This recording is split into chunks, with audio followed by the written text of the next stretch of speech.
While I do love a New York style cheesecake, today we're going to break every cheesecake rule that there is. We're gonna cook at super high temps, we're not gonna use a water bath, we've got no crust, and we're okay with the cracking. In fact, we're going to burn our cheesecake. Today we are making a Basque style cheesecake from the great country of España, Spain, specifically from the culinary wonderland of San Sebastian. And while the taste is absolutely insane, the best thing about it is its inability to mess up. It'll burn, it will crack, it will deflate. That is okay. It is imperfectly perfect. It is a stress-free cheesecake that will blow your guests away 10 out of 10 times. You've got to give it a try. Let's get cooking. To start it off, we're going to need a 9-inch springform pan. This is crucial as it will allow us to easily remove the cheesecake once it is fully baked. We're going to line our pan with parchment paper, but in order to allow it to stick, we're going to coat in softened butter, but you can easily use a cooking spray instead. For the parchment paper, we are going to overlap 2 pieces of parchment paper to cover the bottom and all sides of the pan. It is perfectly fine that there are creases and wrinkles in that paper. In fact, we want them for this recipe. Feel free to trim the parchment paper if there's too much excess overhanging. In a stand mixer, add 2 pounds of room temperature cream cheese and 1.5 cups of granulated sugar.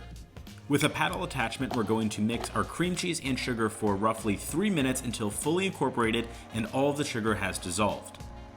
Then we're going to gradually add, one by one, a total of 6 full eggs, allowing each egg to become fully incorporated before adding the next.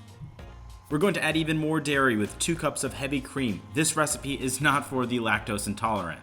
And to balance it out, we're going to add 1 teaspoon of kosher salt. And now for the non-traditional but rather important addition, we're going to add vanilla bean paste. I'm choosing paste over extract due to the addition of the black vanilla seeds in the final dish, but feel free to swap 1-to-1 with vanilla extract. For this recipe, we're using 1 teaspoon of paste. We're going to give it a really good mix, and then it's time to sift in 1/3 of a cup of all-purpose flour.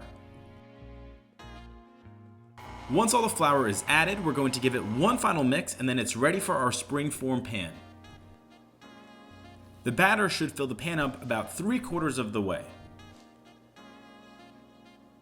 And then in a 400-degree preheated oven, we're going to place our cheesecake on the middle rack and allow it to cook undisturbed and uncovered for about 60 to 75 minutes, depending on your oven strength.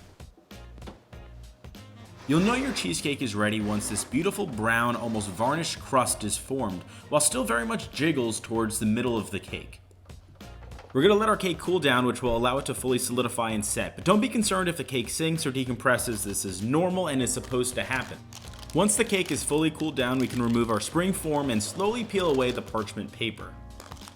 As you can see, those creases in the parchment created those amazing well done caramelized edges, which in my opinion are the best things about this cake. And now for the best part, it's time to cut a slice. You can literally feel how soft and creamy this cake is just by taking that first slice.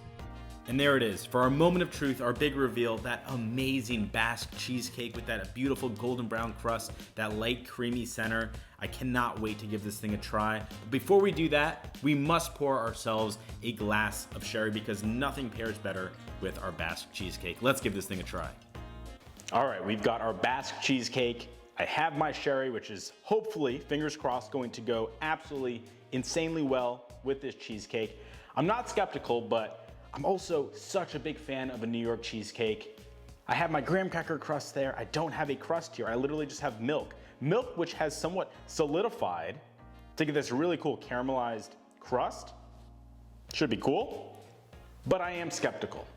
But maybe not. I'm excited. I think excited is the right word. Tempered excitement. Let's give this thing a try.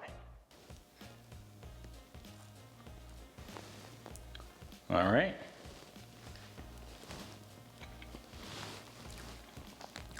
That's like a cream cheese hug. Wait, I didn't taste the sherry, hold on. I think I poured too much of it because it said online like take a couple ounces, and I think I poured like half a glass of sherry. So I may not finish this video, but at least we had a bite already, so that's good. All right. Oh yeah. Ooh, that's sweet. This is luxurious. Man, between that cheesecake and this sherry, like what is going on here is literally, if you were to take one word to describe what's going on here, it is indulgent. There is nothing healthy about this. There is no greens, nothing. But this is like rich.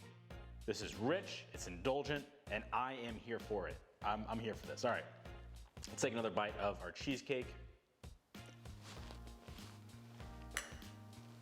Oh man, you can't even compare a Basque cheesecake to like a New York style cheesecake. They are two insanely separate desserts. Just because they both have the name cheesecake doesn't necessarily mean that they're going to battle up against each other. You've got to give this thing a try. Regardless of what you think about a New York style cheesecake, you've got to make this. It's so simple. You don't have to worry about a water bath.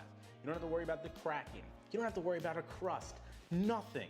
Literally make the batter, pour it into the pan, and just put it on high heat and let it do its thing, and then enjoy. That's it.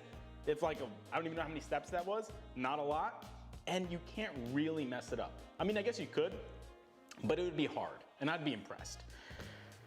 Wow, this thing is freaking tasty. I'm excited. I'm excited.